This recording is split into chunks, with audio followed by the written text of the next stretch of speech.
Mesmo depois daquela internação difícil, né, Ronilson, a gente vinha acompanhando o Papa se esforçando ao máximo para estar próximo dos fiéis. A gente que acompanhou esse momento curto de fala do Papa ontem, mas tão especial, e hoje acordou com essa notícia tão triste, né? Um bom dia para você, obrigada por estar aqui com a gente hoje também. Acho que a gente está com um probleminha no seu áudio, Ronilson. Agora sim a gente conseguiu, pode retomar. Bom dia. Estão me ouvindo agora? Agora sim. Ah, beleza. Bom dia, Natália. Bom dia, Josias. Bom dia, Padre Júlio. Prazer estar aqui com vocês também. Pois é, Natália, torna o dia de hoje muito diferente, né? O Papa Francisco não só mais presente com os seus fiéis, com o povo, fisicamente, no seu esforço na mensagem de Páscoa, mas também sendo mais acessível, né? Eu acho que não é trivial a gente lembrar como ele exigiu que o seu boletim, o seu processo, né, de recuperação, do seu tratamento, fosse tornado público, né, com boletins diários, o que é uma coisa inovadora para a Igreja Católica, né, para o Vaticano, que é sempre muito associado tudo com muito sigilo, muito segredo, muito mistério. Daí o sucesso, né, parte do sucesso do interesse do filme Conclave, que agora já se torna um clássico por levar grande parte das pessoas para dentro de um cotidiano tão misterioso para muita gente. Então, é uma notícia extremamente impactante, né? Eu acho que é um reverso, porque a gente encheu a gente de esperança ver o Papa Francisco no seu esforço, na mensagem de Páscoa. A ideia era que a sua recuperação estava em processo, e a gente amanhece com uma notícia completamente diferente. Tem um impacto global gigante, eu acho que a gente vai passar o dia inteiro falando isso, mas acho que é importante frisar a virada importante que o Bergoglio fez para a Igreja Católica. Um Papa que fez uma virada importante, né? A Igreja Católica que vinha de João Paulo II, né? Um Papa que ficou muito marcado pelo seu enfrentamento com relação a movimentos comunistas, seja na Europa, seja na América Latina, um certo enfrentamento ali com relação à teologia da libertação na América Latina.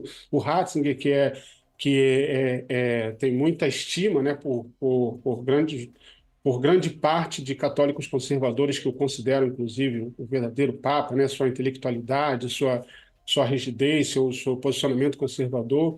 E Francisco faz essa virada extremamente importante, né, de se tornar mais popular, mais acessível, que enfrenta privilégios, que enfrenta os desafios da Igreja Católica com relação, seja a questão de escândalos sexuais, corrupção, seja lá o que for. Eu acho que é muito marcante o enfrentamento do Papa Francisco com cardeais ultraconservadores, né, que resistiam ao seu papado, né, o clássico enfrentamento dele com o Le Burke, por exemplo, americano, né, expulsando ele da residência do Vaticano, cortando seu salário. Então, esse enfrentamento dos privilégios é um Papa realmente de uma virada importante, com um legado humanitário que eu acho que a gente vai destrinchar ao longo do noticiário, de análises, extremamente importante.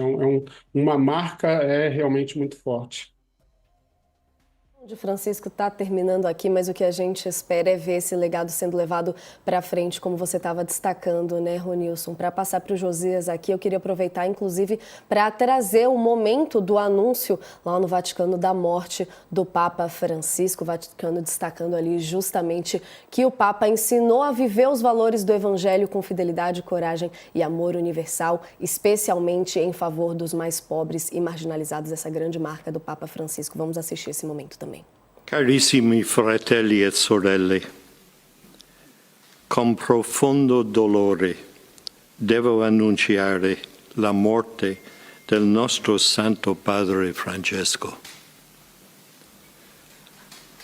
Alle ore 7:35 di questa mattina, il Vescovo di Roma Francesco è tornato alla casa del Padre.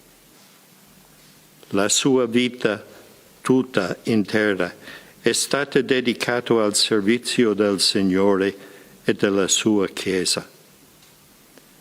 Ci ha insegnato a vivere i valori del Vangelo con fedeltà, coraggio e amore universale, in modo particolare a favore dei più poveri ed emarginati. Con immensa gratitudine per il suo esempio di vero discepolo del Signore Gesù, raccomandiamo l'anima del Papa Francesco all'infinito amore misericordioso di Dio uno e trino. Grazie. Ensinamentos tão importantes, né, Josia, que a gente vê aqui. Importante que o Ronilson destacou também questões de transparência que o Papa trouxe ao longo de todo esse processo duro de saúde que a gente vinha acompanhando dele, enfrentando, né, Josias? Um bom dia para você. Bom dia, na medida do possível. É triste a notícia, né? E é impressionante como o crepúsculo do Papa Francisco foi marcado por um paradoxo, né? Ele presenteou a igreja com uma lufada de ar puro e morreu convalescendo de uma asfixiante crise respiratória, que foi provocada por uma infecção bacteriana. Teve pneumonia nos 2 pulmões, né? E deixa como legado um dilema crucial para o futuro dos católicos. O sucessor do Papa vai ter que optar entre manter a oxigenação ou abaixar o tapete que o Francisco levantou. O trabalho do Papa Francisco ficou inconcluso. Ele não acabou com a corrupção, mas fascinou o Banco do Vaticano, ele não apagou o celibato, mas iluminou a pedofilia do clero, não modificou o trecho do catecismo que trata relações homossexuais como antinaturais, mas autorizou padres a abençoarem uniões homoafetivas, não extirpou o preconceito, mas permitiu, sob certas condições, o batismo de transexuais.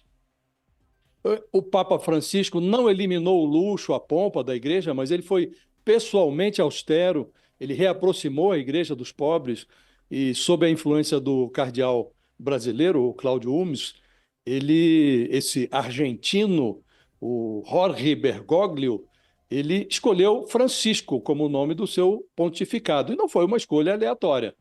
O jovem Francisco pertencia a uma família nobre, rica, da cidade italiana de Assis, não dava muita bola para a sua classe social, gostava de passarinho, de flor, né? Chamava sol e lua de irmão, irmã, era poeta, místico, gostava de rezar, e diz a lenda que ele estava numa pequena igreja próxima da sua casa quando ouviu a voz de Deus: Francisco, a igreja está caindo. E aí ele, apavorado, temendo o desabamento, correu. E foi preciso que Deus se explicasse melhor. A igreja que estava caindo não era aquela capelinha, era a igreja mesmo, como um todo. A igreja havia se distanciado dos pobres, né? E o Francisco criou uma nova ordem, batizou de Ordem dos Frades Menores, não quis se ordenar padre, tinha a alma pura dos santos, mas não se julgava digno do ofício divino, e ao escolher esse nome, Francisco, o Papa sinalizou que a igreja precisava de consertos.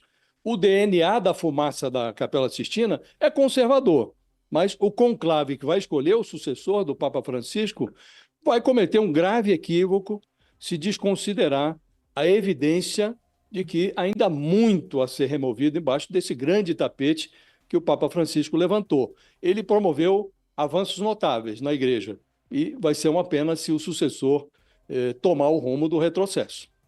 Com certeza, né? A gente falando aí de simbologia tão importante para a igreja como um todo, mas para as pessoas também. Muito bem lembrado, muito interessante você trazer essa história toda aí de São Francisco. Sou nascida no dia de São Francisco de Assis, inclusive aqui toda uma